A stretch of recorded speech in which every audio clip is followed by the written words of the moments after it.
전세 사기 피해 방지 방안이 이제 발표가 됐죠. 이제 8월 30일에 나왔었는데 이제 9월 1일부터 보도 가능하다고 나왔고요. 이제 전세 사기 뭐 제가 한 몇 주 전, 1, 2주 전인가 2주 전인가도 글을 썼지만 전세 사기, 역전세, 깡통 전세 이런 이제 말들이 기사에서 많이 봤을 거예요, 여러분들이. 그러면 이제 그 말들이 무슨 말인지도 알아야 되고 정확한 이제 용어들의 쓰임도 좀 알 필요는 있죠. 그래서 어쨌든 그런 이야기들이 많아지면서 정부에서도 그 부분에 대해서 어떻게든 방지하기 위해서 크게 3대 전략으로 발표를 했네요. 그래서 전세 사기 피해를 예방하고 피해에 대해서 지원을 하고 그다음에 단속과 처벌을 강화하겠다라는 이야기를 큰 틀로 나왔고요. 제 세부적인 것들은 같이 한번 보면서 이야기를 다시 해보죠. 자, 국토교통부 장관 원희룡 장관은 네. 9월 1일 임차인 재산 보호와 주거 안정 지원을 위한 전세 사기 피해 방지 방안을 관계부처 합동으로 발표했다. 최근 임대차 계약 종료 이후에도 보증금을 돌려받지 못하는 전세 피해가 증가하고 있다. 전세 피해가 증가하고 있대. 이유인 거죠, 이게. 그래, 옆에 놓고. 전세 피해가 증가. 그래서 계약 정보가 부족한 임차인을 노린 악의적 전세 사기도 급증하고 있다. 그래서 지금 이런 정책을 발표했다 이제 이야기를 하는 거죠. 자, 여기서 보면은 자, 전세 사기 역전세도 아니고 뭐 깡통 전세가 아닌 전세 사기예요, 사기. 사기는 범죄예요, 범죄. 네. 악의적, 네. 나쁜 의도를 가지고 전세 사기, 범죄를 일으키고 있다는 거예요. 당연히 나쁜 거예요. 처벌받아야 돼요. 옛날에도 이야기했다시피 다주택자가 투기꾼이다. 아니라는 거죠. 네. 그러니까 나쁜 건 아니에요. 다주택자는 집을 많이 갖고 있는 사람인 거지 거기에 나쁜 이미지를 씌우면 안 된단 말이죠. 하지만 그런 사람들이 범죄를 저지르는 뭐 탈세를 하거나 뭐 세금을 악의적으로 탈세하기 위해서 그런 식으로 주택 채수를 늘리는 사람들이 잘못된 거지. 합법적으로 다 법 안에서 내가 집을 채수를 늘리는 거는 당연하게 우리가 자산을 늘려가고 그다음에 재산을 늘리고 싶은 당연한 개인적인 욕구인 거죠. 아무튼 전세 사기가 급증을 하고 있고 전세 피해도 증가하고 있다. 자, 그럼 전세 사기는 왜 급증할까? 라고 우리가 생각을 해보면요. 이 전세 사기는 아마 여러분들이 뭐 2013년도에서 서울 수도권에 사시는 분들은 2013년도에서 한 18년도, 19년도 사이까지는 잘 못 들어보셨을 거예요. 그럼 왜 그러냐면은 전세 사기가 어떤 방식으로 이루어지는지를 우리가 알면 되는 거예요. 자, 전세 사기는 뭐 뒤에 다시 또 나오겠지만 보통 상승장에서 많이 일어나는 거예요. 상승장에서. 하락장에선 잘 일어나진 않아요. 그러면 역전세, 깡통전세하고는 의미가 다른 거예요. 오히려 역전세, 깡통전세는 어떻게 보면은 하락장에 더 어울리는 표현인 거죠. 자, 사기를 치기 좋은 이유 구조가 되는 거죠. 자, 상승장에서 가장 문제점 중에 대표적으로 제가 그냥 꼽으면은 첫 번째는 상승장에 어떤 부동산 시장에서 어떤 모습들이 나타나면은 저 같은 이제 부동산 강사가 늘어나요. 강사가 증가해요. 뭐 여기 요즘을 따지면 또 부동산 강사, 유튜버, 뭐 블로거 기하급수적으로 막 늘어나요. 이유는 돈을 번 사람이 많아지는 거예요. 상승장 속에서. 그러니까 이 사람들이 되게 어떻게 보면 자기의 주관과 논리를 가지고 투자해서 버신 분들도 있고 샀더니 버신 분들도 있을 수도 있어요. 그래서 그거 갖고 강의하거나 이야기하는 분들이 많다는 거죠. 그러면서 되게 증가하고요. 두 번째로 뭐 커뮤니티, 카페나 뭐 이런 것들도 많이 증가하고 대표적으로 컨설팅 업체가 또 많이 늘어나요. 뭐 경매 컨설팅이든 매매 컨설팅이 많이 늘어나요. 이유는 집값이 계속 올라가니까 비싸게 사도 된다라는 이유를 말할 수가 있어요. 지금 안 사시면 한 달 뒤에는 이 가격으로 절대 못 삽니다. 네. 그러니까 여러분 지금 사셔야 돼요. 안 그러면 2천만 원, 5천만 원, 1억 훌쩍 올라가요. 지금 이거 놓치면 안 돼. 이건 금매예요. 초금매예요. 오늘의 가격이 가장 싼 가격이다 라고 분명히 막 얘기했지만 지금 어때? 아니라는 거죠. 예. 그러니까 상승장에서는 어떠한 뭐 비싸게 사도 된다라는 이유를 갖다 붙여도 사람들이 수긍하기가 쉬워요. 그러니까 뭐 서울 식어주면 서울 사도 돼요. 뭐 좋은 아파트 사도 돼요. 뭐 이런 이야기를 하시는 분들이 자꾸 늘어나는 거죠. 예.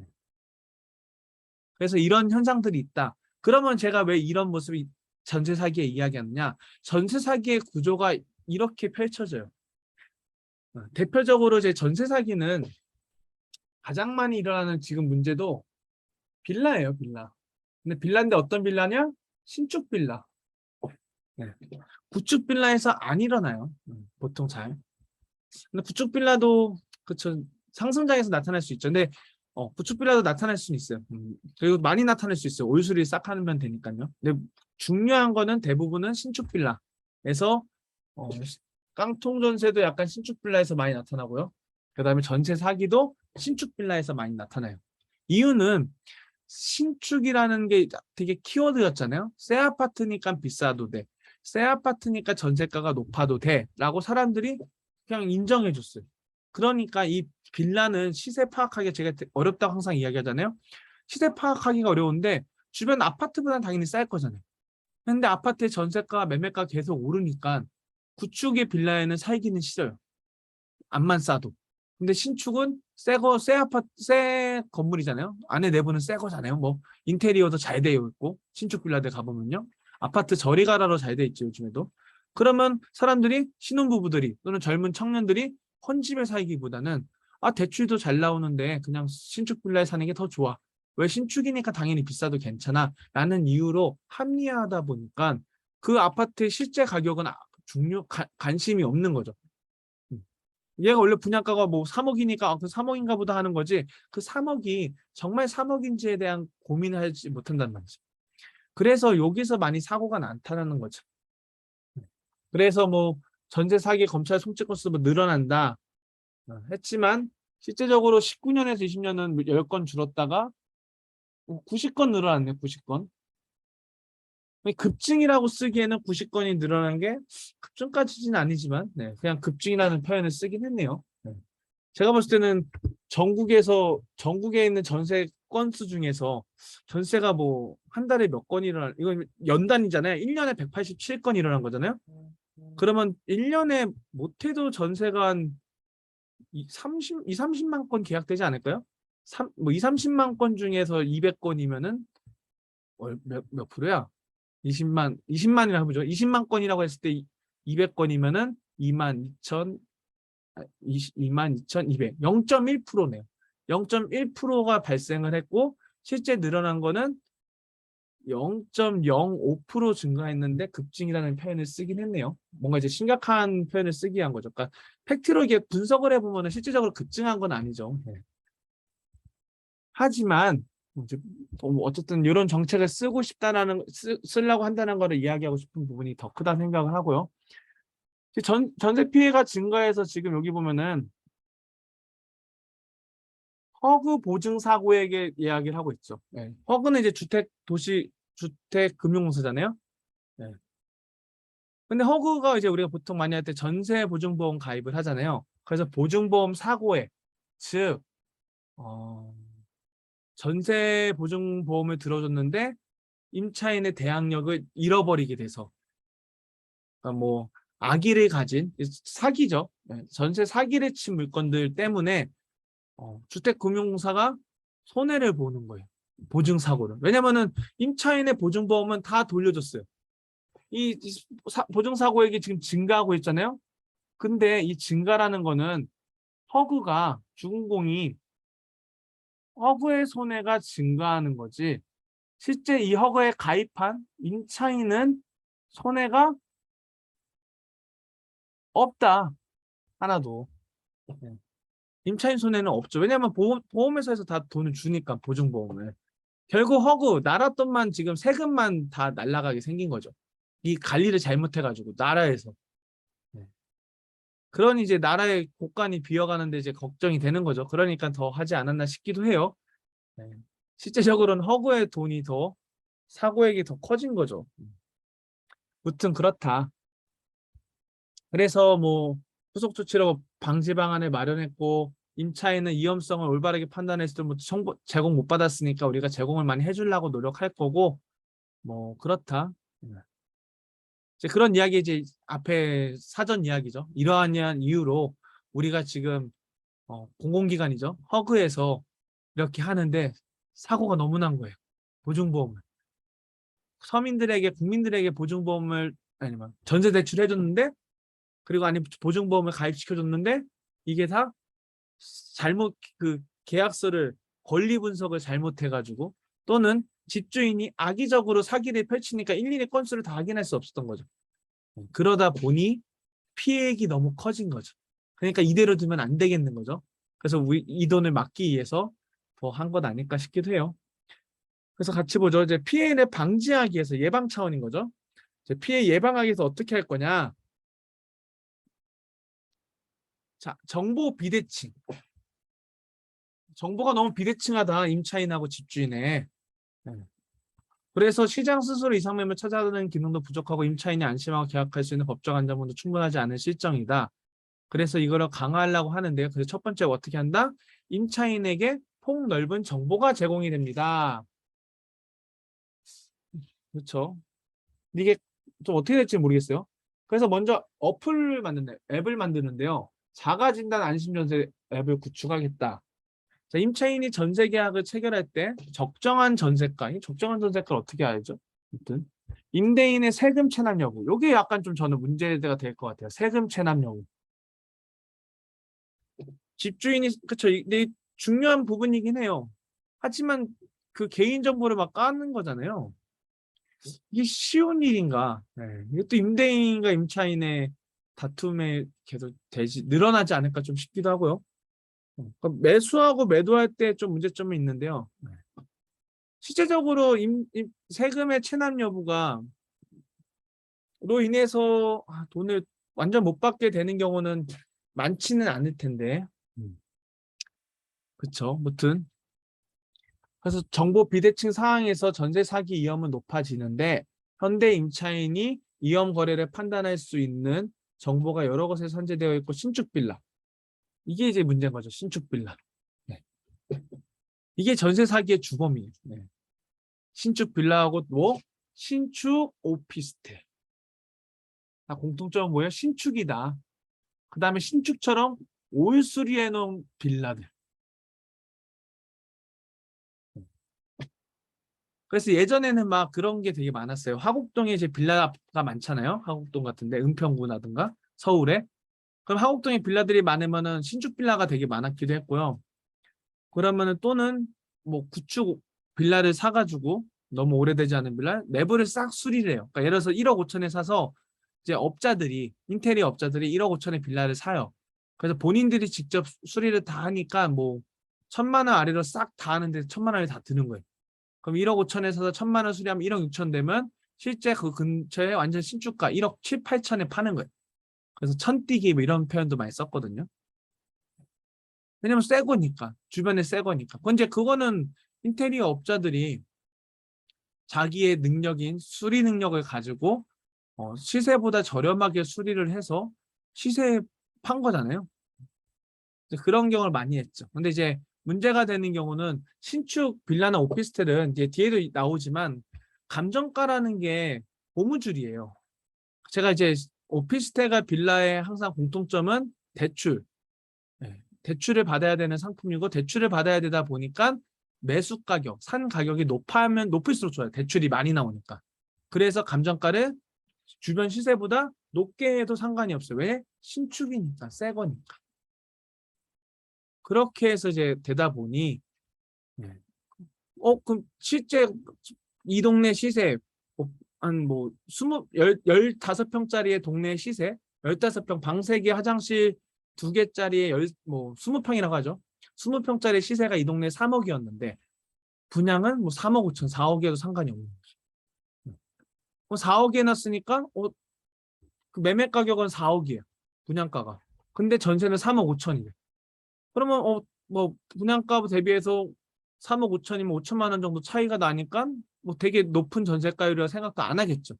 하지만 주변 시세에 한 얘는 진짜 신축이지만 2년 된 4년 된 빌라들은 시세 매매가 3억이고 전세는 2억 5천 이럴 수도 있단 말이죠. 그래서 그런 거를 파악하지 않고 왜냐면은 그냥 가격 써 있는 숫자만 보고 우리가 판단을 하니까 그래서 그런 거에서 정보의 비대칭성으로 인해 가지고 전세 사기에 노출되는 거죠. 네. 그러니까 너무 신축이라는 이유로 높게 평가해줬던 트렌드 때문에 그런 것 같아요. 그래서 이게 문제가 많이 됐던 거죠. 그래서 상습적으로 반환하지 않아. 반환을 하지 않는 게 아니라 못하는 거죠. 네, 전세가가 당연히 그 동네 시세가 3억 5천 전세가 아닌데 시세는 전세가 2억 5천인데 어떻게 반환해요? 돈이 없죠. 그러니까 나몰라라 하게 되는 거 그러다 보니까 연쇄적으로 그런 물건들이 부도가 나는 거죠. 그래서 그래서 새 모녀인가?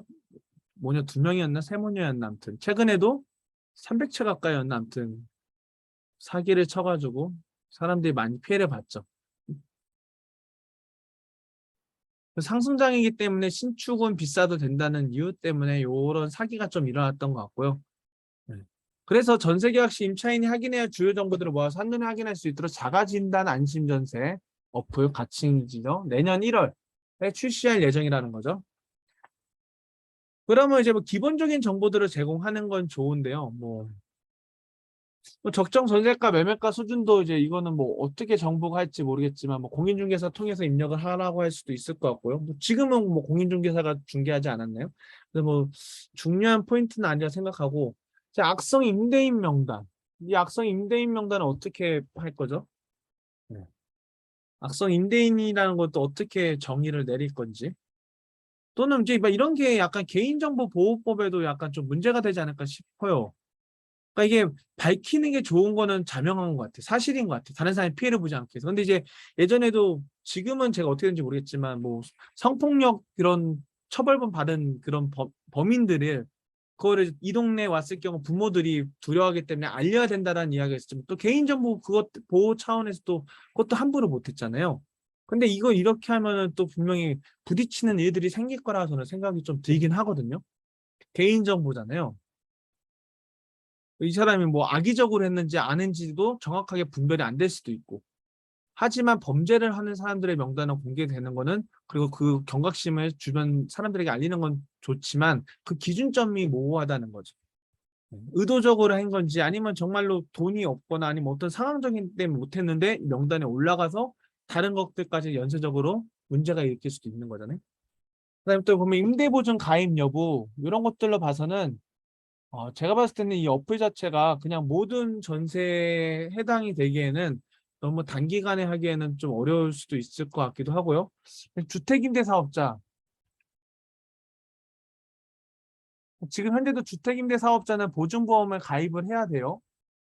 임대보증보험 가입하지 않으면 안 되는데 아직도 가입 안 하시는 분들이 있어가지고 그런 사람들의 수요도 파악할 겸해서 정부가 이런 거를 좀 하는 건 아닐까 싶기도 한데요. 이 사람들에 대해서는 어쨌든 간에 제출해야 되는 서류들이 있고 의무적으로 보증보험을 가입해야 돼요. 임대사업자는. 그래서 그런 부분들 때문에 그런 정보만 제공이 될지 실질적으로 우리가 일반적으로 구하는 전세에 대해서 많은 정보를 알기에는 어려울 것 같아요. 네. 그래서 청년 신혼부부든 임대차 계약차 적은 경험이 적은 사회초년생을 위해 임대차 계약 시 주의사항, 계약 이후 조치, 필요사항과 같은 정보들을 제공할 거다. 그렇죠. 근데 좀 효율성이 있을까는 좀 의심이 되긴 하지만 없는 것보단 낫겠다라는 생각을 좀 갖긴 해요. 자, 두 번째, 요건 좀 되게 좋은 것 같아요. 선순위 권리관계 확인 권한을 부여한다. 자, 그래서 전셋집이 경매 이제 권리관계는 우리가 경매 때문에 보통 하는 거죠. 내 보증금을 지킬 수 있는지 없는지. 경매에 넘어갔을 경우 임대인의 협조 없이는 뭐 확인할 수가 없는 거죠. 세금이 얼마인지. 그렇죠. 이거는 뭐 지금도 확인하기 어렵죠. 네. 정부는 이제 이 정보를 임차인이 확인할 수 있도록 개선을 하는데 어, 중요한 포인트는 이 상황에서 아파트는 크게 의미 없는 것 같아요. 왜냐 아파트 같은 경우에는 우리가 지금 현재도 전세를 들어갈 때 등기부 등본상에서 근저당이나 가압류가 없는 거를 확인해야 되고 가압류가 있으면 절대 들어가서는 안 되고요. 사는 것도 안 되죠. 매매를 하거나 전세 들어간 것도 절대 안 되고 가압류는 압류나 가압류는 근저당 같은 경우에는 대출을 받은 경우니까 개인의 근저당은 별개로 하고요. 개인의 근저당이 아닌 은행의 근저당은 대출을 갚으면 되는 거니까요. 그럼 대출이 얼마 남았는지 원금이 대충 알아야 되고 그거 확인해서 그러면은 우리가 매매 잔금하는 날 또는 전세 잔금하는 날 전까지 근저당을 말소 지워달라고 우리가 특약을 써가지고 계약을 하잖아요. 그러면은 그 돈 받아가지고 말소를 시킨단 말이죠. 그래서 문제가 안 돼요. 그래서 그 상태로 우리가 전세를 들어가면은 대항력이라는 거를 유지할 수가 있게 돼서 내 보증금을 안전하게 100% 지킬 수 있단 말이죠. 그래서 등기부 등본상에서 권리관계 확인이 파악하기가 쉽고 공인중개사님들도 등기부 등본을 보고 파악하기가 쉬운데 문제는 어디서 이게 나타나냐면요. 다가구에서 문제가 많아요. 자, 다가구와 다세대는 달라요. 겉으로는 비슷하게 생겼지만요. 다가구와 다세대는 법적인 용어로 틀리다. 자, 뭐가 틀리냐? 다가구는 가구가 여러 명, 다세대는 세대가 여러 명. 자, 우리가 부동산 공부할 때 비과세 배울 때 1세대 1주택. 즉 뭐예요? 1세대 한 집에서 주택을 한 채만 가지라는 거죠. 그렇죠? 다세대라는 거는 그런 세대가 여러 개. 즉 집주인이 여러 명이라는 얘기예요.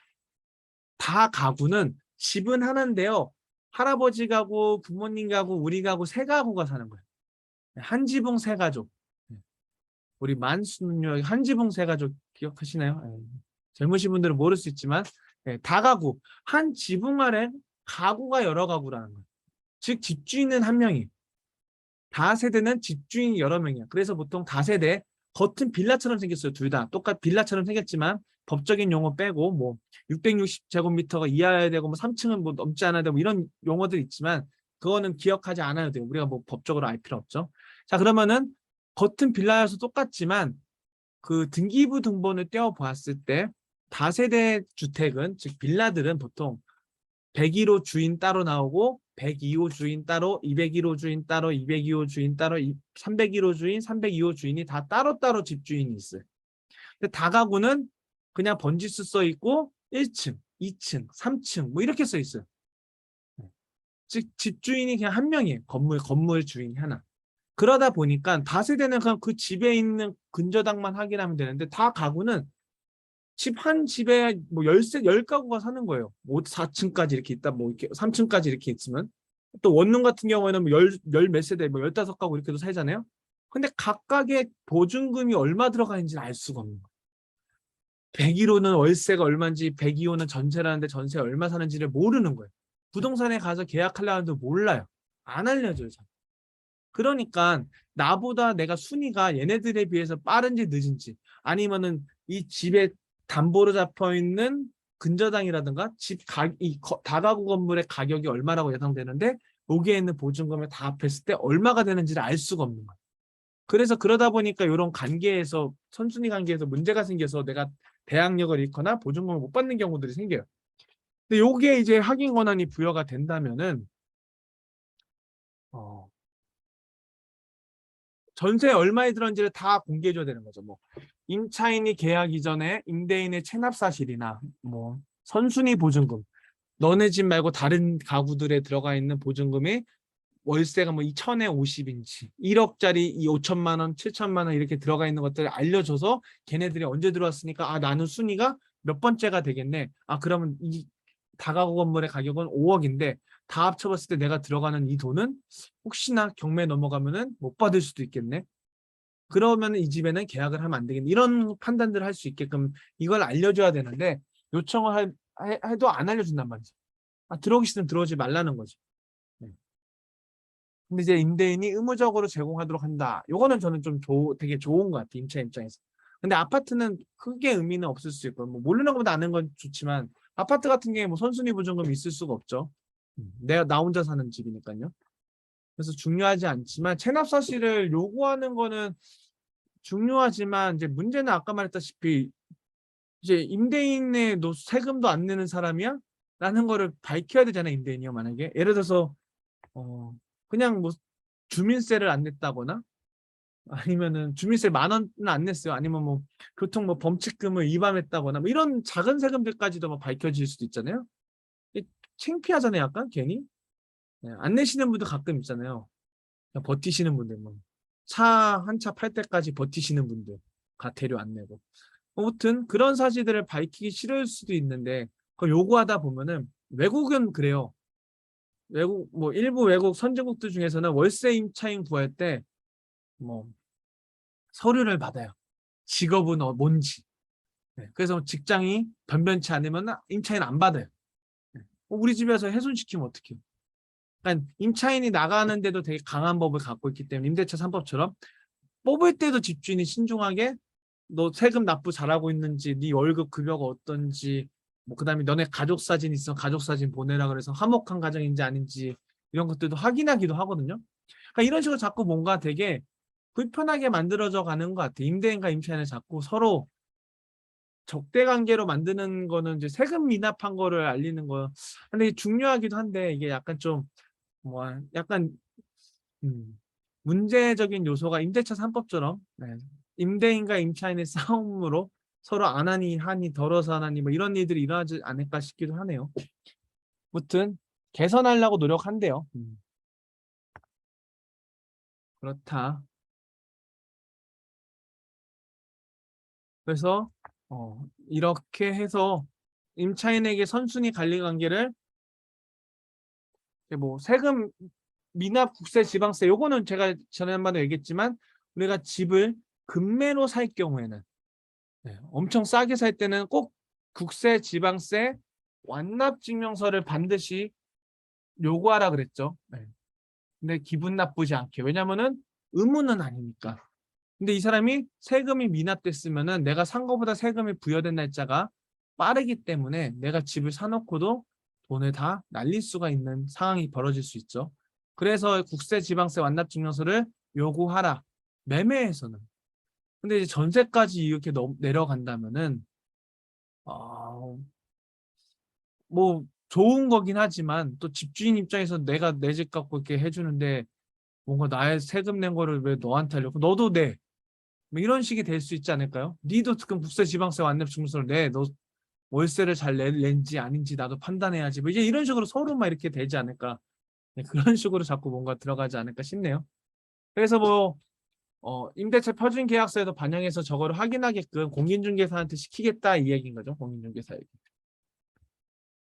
근데 다가구에서는 저는 되게 좀 좋다고 생각을 해요. 다가구에서는 가끔가다 이제 경매 때문에 다가구에 이제 사시는 분들이 있는데 경매 공부를 하다가 그럼 내가 지금 이게 대항력이 있는지 없는지 경매가 넘어갔을 때 보증금을 지킬 수 있는지 궁금해하는데 다른 집의 전세금이나 월세 보증금들을 알지를 못하니까 그 지금 금액이 집값 대비해가지고 몇 프로인지를 알 수가 없는 거예요. 그래서 그런 부분들이 좀 어려웠는데 다가구 경우에는 좀 좋아지는 제도인 것 같고 다른 뭐 아파트나 이런 데는 1세대이기 때문에 뭐 선순위 보증금에 대해서 의미가 없죠. 어차피 내가 들어가면 다 나가야 되는 건데.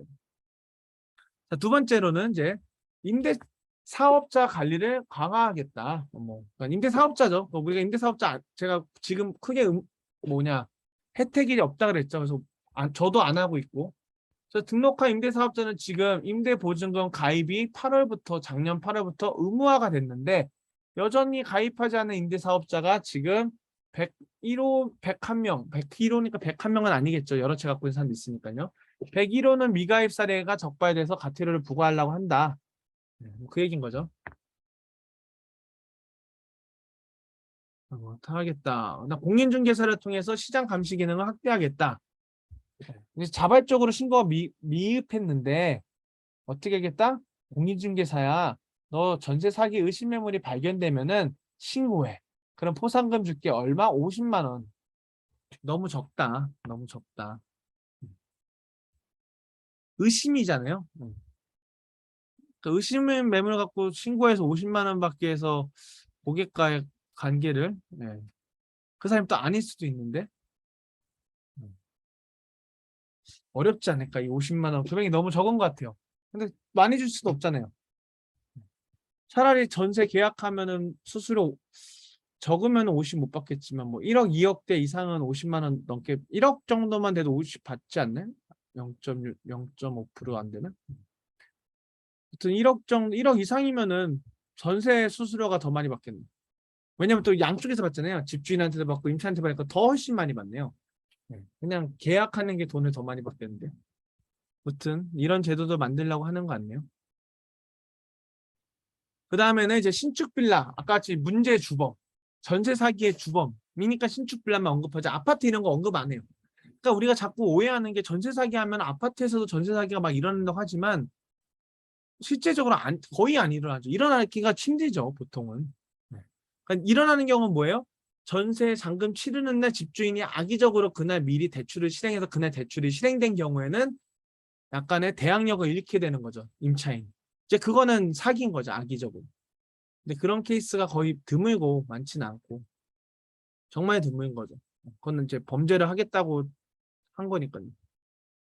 자, 부터 신축 빌라 등의 공정한 가격 산정 체계. 아까 말했다시피 가격을 분양가를 높게 해도 아무 문제가 없어요.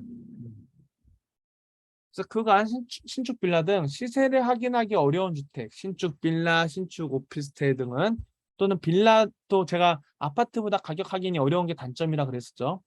자, 허그 보증에 가입할 때 집값을 실제보다 높게 부풀리는 방법.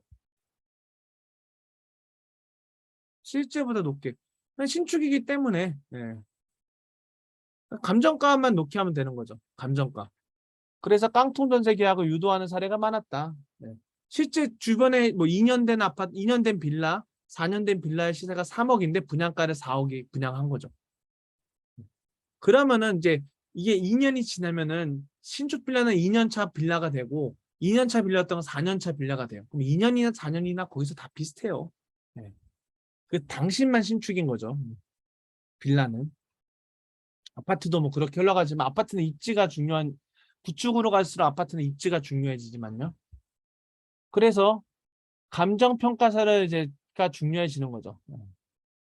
지금은 현재 150%였는데 140% 낮춰가지고 왜냐면은 아까 말했다시피 허그의 손해가 너무 커서 빌라 쪽에서 자 의뢰인과 즉 건물주 다세대나 다가구를 짓는 의뢰인과 평가사 감정평가사 간의 결탁이 없도록 무슨 말이에요? 결탁이 지금까지는 있다. 네. 돈을 주고 분양가 좀 높게 해줘가 그런 일들이 있다는 거죠. 여기 추천제 활용한다고 해서 안 그럴까요? 사람이 문제인 거죠. 사람이 맘먹고 하면은 할 수 있죠 뭐. 모든 감정평가사가 그렇다는 건 아니고요. 아무튼. 그래서 쉽진 않다. 네. 그럼 허그 입장에서는 돈을 지키려면 나라에서는 빌라 같은 거에 전세보증보험 가입을 줄여야 되겠죠. 근데 줄이면은 빌라에 사는 사람들은 전세보증금을 지키기가 어려우니까 반발도 심하겠죠. 그러면 어떻게 될지는 잘 모르겠네요. 어렵네요. 하지만 이런 문제들은 신축 빌라 같은 데서 많이 일어나더라. 그 다음에 보전세가율 지역을 관리하겠다. 현재 아파트나 빌라 등의 전세가율 정보는 뭐 블라블라블라 되어 있지만 그치? 네. 제대로 제공이 안 되지만 이제는 뭐 제공을 해주는데 의미가 없어요. 네. 그냥 전세가율 뭐 보증사고도 얼마나 일어나는지 경매 낙차 현황은 또 어떤지 우리가 뭐 운전하는 사람들한테 교통사고 1년에 몇 건이 일어나고 졸음운전사고 음주운전사고 얘기한다고 해서 안 바뀌죠. 똑같아요. 네. 이 제공한다고 볼 일도 별로 없고요. 그 제공하는 값 자체가 큰 의미도 없고요. 그냥 그 지역 전체의 뭐 평균인데요. 네. 보증사고 났다고 해서 이물건이 보증사고 나는 연관성도 없고요. 네. 101호와 102호의 집주인이 틀린데 102호에서 보증사고 났다고 101호에서 보증사고 난다는 확률은 독립적이라는 거죠. 1도 연관이 없다는 거죠. 근데 집주인이 똑같아요. 그럼 연관성이 높아지는 거죠. 근데 집주인이 틀리니까. 그러니까 이런 거 자체가 뭐 영향은 저는 없다고 생각하는데 더 막 뭐가 있는 것처럼 더 쓰는 건 아닐까 싶네요. 자, 전세 피해가 우려되는 지자체는 별도로 통보하고 이상거래 및 점검을 실시하는 한편 그냥 막 다 그냥 좋은 말로 써놓은 거죠. 이게 이렇게 한다고 해서 뭐 통보한다고 해서 사고가 안 일어나겠어요? 전세 피해가 하는 거는 사람의 문제인 거죠. 나쁜 사람인 거죠. 그건 악이죠. 네. 근데 그 지역에 많이 일어났다고 해서 그런 악의적인 사람이 그 지역에 많이 사는 건 아닌 거잖아요. 그러니까 이런 게 다 어떻게 보면 의미가 없죠. 통보한다고 해서 뭐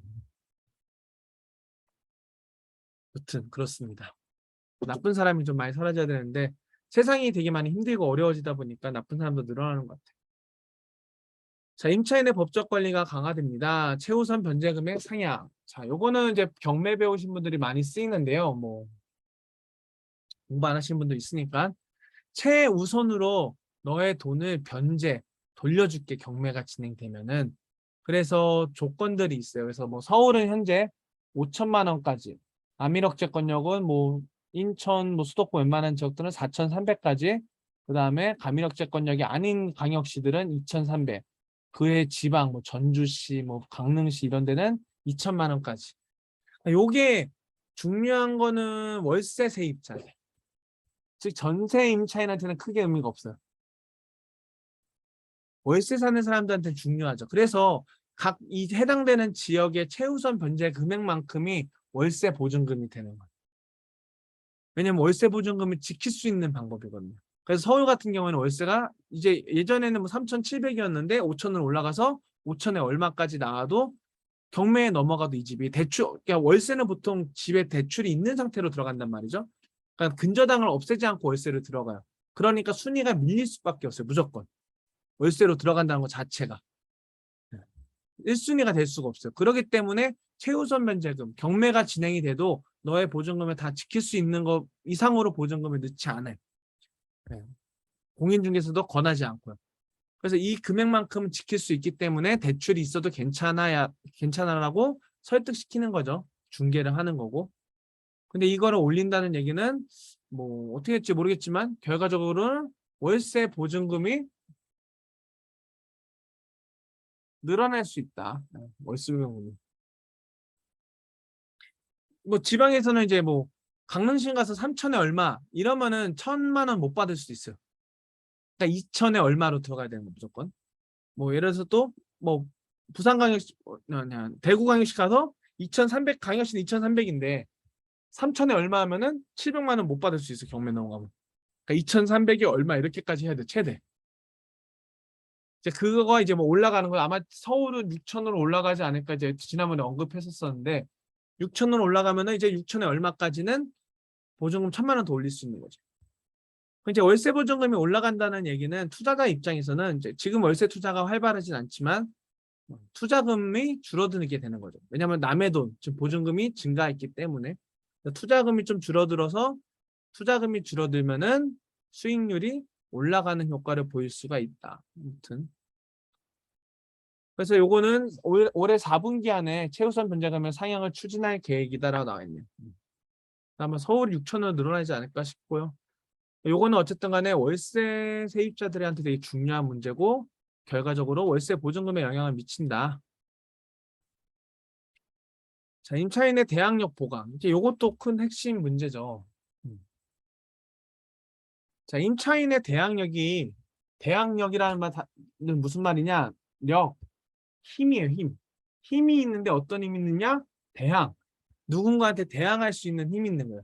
임차인이 내가 이 집에 전세든 월세로 살고 있는데 다른 사람이 들어와서 너 나가 이거 내가 집주인이니까 내가 왜 나가? 나 너한테 대항할 수 있는 힘이 있어.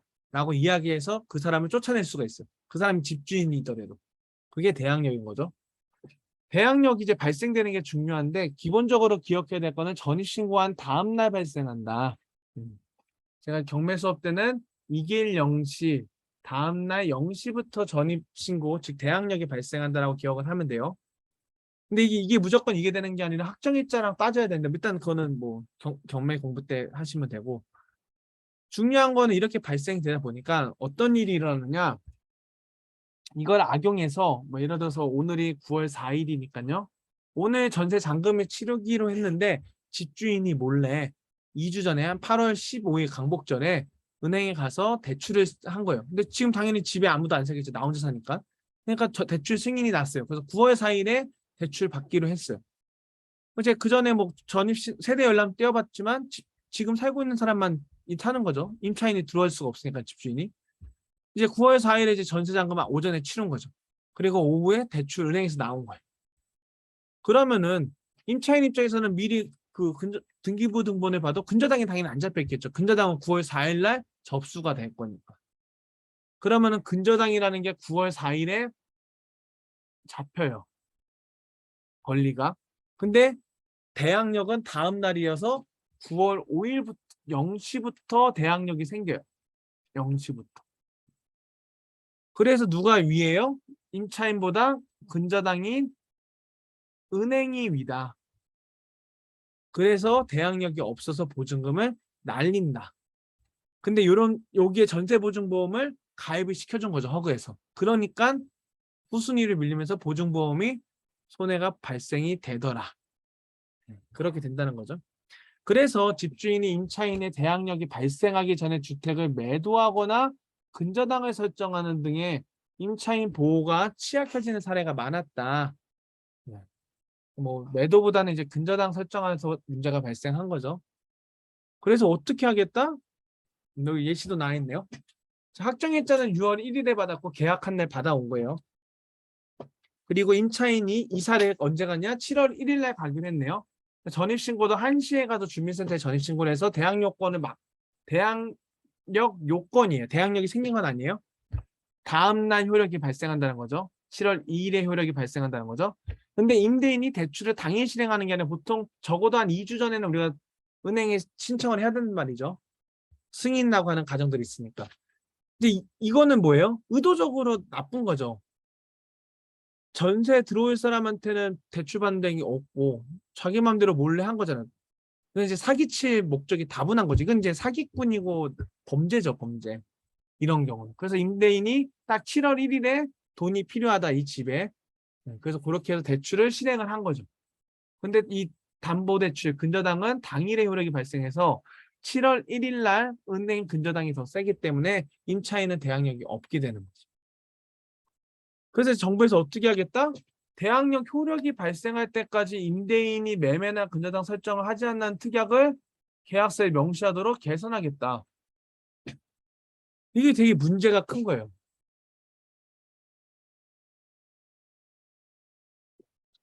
엄청난 문제가 있어요. 무슨 말이냐? 임차인의 대항력 효력이 발생할 때까지. 당연히 그럼 임차인 지켜주는 게 좋은 거 아니야? 라고 생각할 수 있지만 임대차 3법도 겉으로만 보면은 임차인을 보호하는 것 같지만 결과적으로 임대인과 임차인의 다툼이 되고 서로 1,000만 원 달라, 2,000만 원 달라, 이사비 달라 막 서로 다툼이 요지가 계속 되면서 전세가가 급등을 했잖아요. 그러면서 결과적으로 임차인들이 피해를 많이 보게 됐고요. 그렇죠? 근데 이거는 왜 그러느냐? 당연히 이건 지켜줘야 되는데 이런 사람이 나쁜 건데 그러면 정말로 이거를 바꾸려면은 임차인의 대항력 효력을 이날 발생시키게 하면 돼요. 근데 정부에서는 그걸 못 바꿔요. 네. 왜냐하면 법이기 때문에 그래. 법인데 이 임차인만을 보호할 수가 없고 모든 사람에게 공평해야 돼요. 법은. 그 문제 때문에 못 바꿔요. 근데 이렇게 개선을 하면은 자 아래 보면요. 현재 집주인이 담보대출을 신청할 때 임대차 계약 사실을 알리지 않는 경우 이제 악의적으로 알지 않았으니까 누가 은행이 확인하기가 어려워요. 그래서 금융기관이 담보권의 대항력이 발생하기 전에 설정하는 경우 임차인은 보증금을 돌려받기 어려운 상황에 처해서 지금 문제가 발생하는 거죠. 그래서 앞으로 은행한테 어떻게 한다? 담보대출을 실행할 때 해당 물건의 확정일자 부여 현황을 확인해라. 확정일자 받았는지 안 받았는지. 그리고 대항력이 발생하지 임차인의 보증금까지 감안할수록 시중 주요 은행과 협의할 거다. 은행과는 협의한대. 즉 은행과는 협의할 건데 은행 이거는 안 해도 그만. 은행 너네 이렇게 해주면 좋지만 안 해도 우리가 말은 못해. 이런 얘기인 거예요 결론은. 지금 무슨 말이냐? 이거를 아까도 말했다시피 이거를 1일로 바꿔버리면 대항력 발생일을 은행 입장에서 손해봐요. 대항력이 우선이 돼버리면. 네. 근데 은행도 그 은행 입장에서 손해보는 은행도 똑같은 사람과 똑같은 존재예요.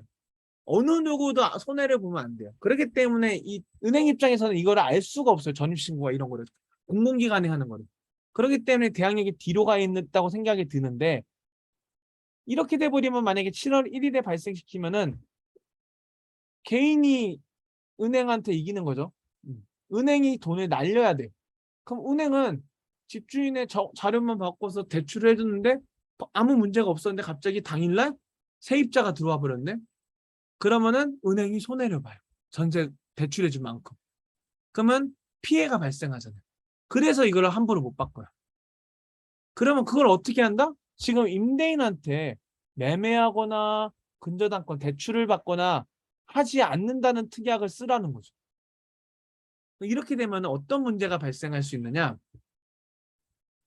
지금 이제 현재로서는 지금 은행이 개인보다 센 거죠.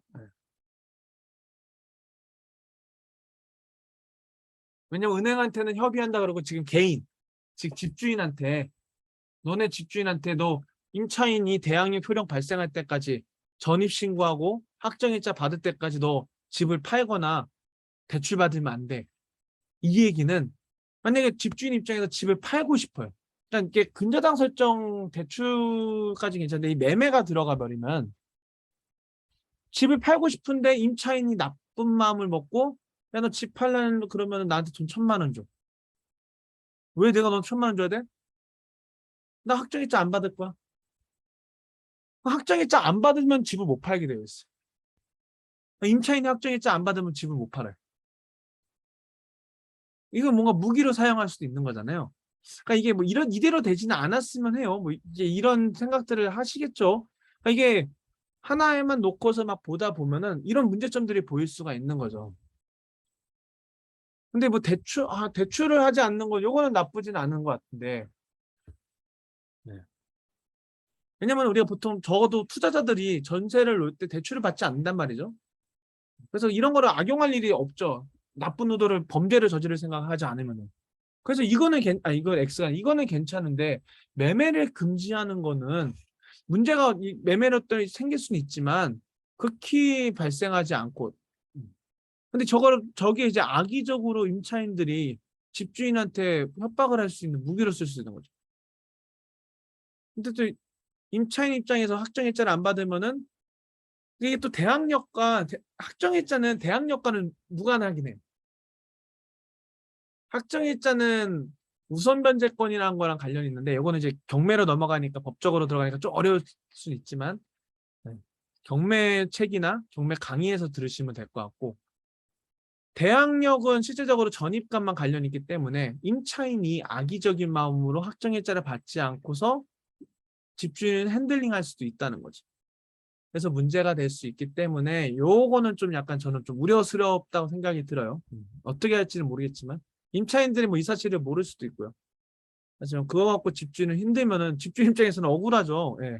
당황스럽고 이사비 달라고 1,000만 원, 2,000만 원 달라는 것도 당황스러운데 내 집인데 뭔가 이게 다 자꾸 당연하게 법으로 만들어 버리면서 싸움을 부추기는 게 잘못된 거죠. 무튼 그렇습니다. 그래서 전세 사기에 대한 선제적 예방 조치에도 불구하고 뭐 발생할 수 있기 때문에 이제 어떤 피해 지원을 할 거냐.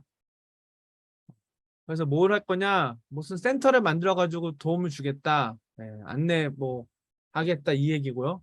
두 번째는 돌려받지 못한 보증금을 대신에 자금을 지원하겠다. 좀 무슨 말이에요?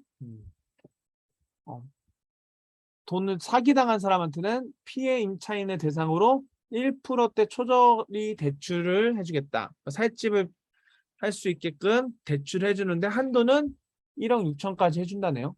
1%대 수준. 최대 10년까지. 그러면은 이제 이것도 어떻게 될지는 모르겠지만 저 돈을 대출 받을 수 있으면 참 좋겠네요. 전세 사기를 당하지는 않아야 되지만 저것도 한번은 추후 생각해 볼 필요도 있다고 생각이 들긴 하지만 어쨌든 간에 피해 받아서 살 집이 없는 사람들에게 대출을 해주겠다. 네. 한도가 1억 6천이지만 뭐 몇 프로 한도가 있긴 하겠죠. 보증금이 얼마. 그 다음에 젊은 사람들한테는 청년 신혼부부 대상에는 보증료 추가 지원해주니까 뭐 청년은 지금 현재 뭐 기준은 국가적인 웬만한 사업들에서 만 34세인 걸로 알고 있는데 신혼부부는 글쎄요 7년 이내로 되어 있죠. 뭐 어떻게 될지 모르겠어요. 근데 이 사람들한테 보증료를 추가 지원해 주니 뭐 내가 임차인이라면은 뭐 전세권 이런 거 설정하지 마시고 전입신고하고 확정일자 바로 받으시고 전세보증보험을 드는 게 내 보험금을 아니 보험금이래 전세금을 지키는 가장 확실한 방법이고 내가 딱 필요한 시기에 돈을 돌려받을 수 있는 확실한 방법이에요. 음.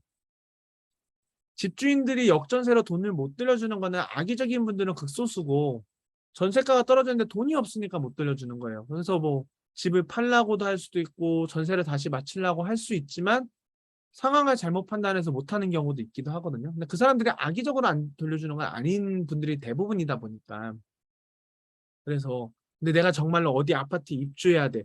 아니면 내가 언제 아이 육아 때문에 뭐 친정에 들어가야 돼. 언제 딱 몇 월까지 뭐 그런 게 잡혀 있다면은 그날 맞춰서 우리가 전세를 구한다면 그날 딱 돈이 필요하잖아요. 그러면 제일 좋은 거는 무조건 전세보증보험 듣는 거예요. 전세보증보험 집주인이 안 돌려주면 보험회사에서 받고 나가면 되잖아요.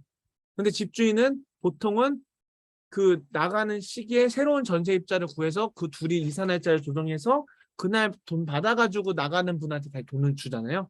그렇기 때문에 내가 원하는 날 정확하게 못 나갈 수 있어요. 그래서 그런 걸로 따졌을 때는 보증보험 드는 게 제일 속 편하다. 돈 쓰고 고생하지 않는 거죠. 그다음에 뭐 좀 시세 30% 이하로 임시거처 뭐 좀 안 좋은 집들이겠죠. 임시적으로 살 집을 제공해주겠다. 뭐 이런 이야기 나와 있죠. 그래서 단속 처벌 강한데 뭐 단속을 강화하겠다. 강화하기가 어렵죠 뭐. 네.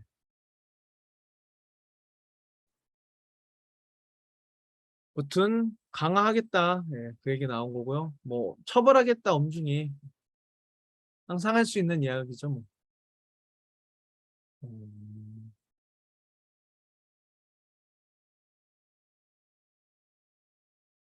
뭐 범죄자에 대해서는 일벌 100개 한다는 원칙의 근본 대책을 마련했다. 그럼 지난번에는 지지난번에는 왜 안 만들었냐는 거지. 뭐. 그냥 다 그냥 말장난이죠 뭐. 그러니까 인력 부족하고 세금 부족하고 중요한 많이 일어나지 않고 하다 보니까 이런 일들이 일어나고 상승장이어가지고 아까 말했다시피 더 많이 나타나는 것 같아요. 그래서 보면 이제 마지막에 언제 실행될지 아까 써 있는 것들 분기 나와 있고요. 네, 이제 뭐 어플 정도 그 다음에 선순위 관계 확인할 수 있는 거 올해 4분기에 최우선 면제가 갖고 올라간다고 이야기했던 거. 그 다음에 또 저는 좀 좋은 게 아까 말했다시피 상향되는 거랑 그거 뭐냐 보증금 알려주는 거. 네. 다가구에서. 그거는 이제 임차인들한테 좀 중요한 것 같고요. 근데 이제 뭐 계약세 아까 특약 네. 임차인의 대항력이 생기기 전에 매매나 이런 못한다 뭐 매매를 못하고 그 다음에 대출을 못 받는 거. 대출은 그렇다 칠 수 있지만 근데 돈이 내가 정말 없는데 집은 막 갖고 있는데 사업이 망해서 돈이 없어요. 대출을 받아야 되는데 임차인이 만약에 악의적으로 또 그걸 악용하면은 없으려는 법이 없잖아요. 이 모든 사기도 그렇고 안 일어나는 건데 일부 몇 명이 악의적으로 한 문제들이거든요. 그러니까 막 세모녀가 300건 한 거잖아요. 피해자가 300명인데 결국은 세모녀 거잖아요. 그런 걸로 봤을 때도 일부의 범죄로 인해서 모든 거를 다 강한 규제를 하려고 하는 거는 잘못하면 어긋나는 경우들이 있다. 음.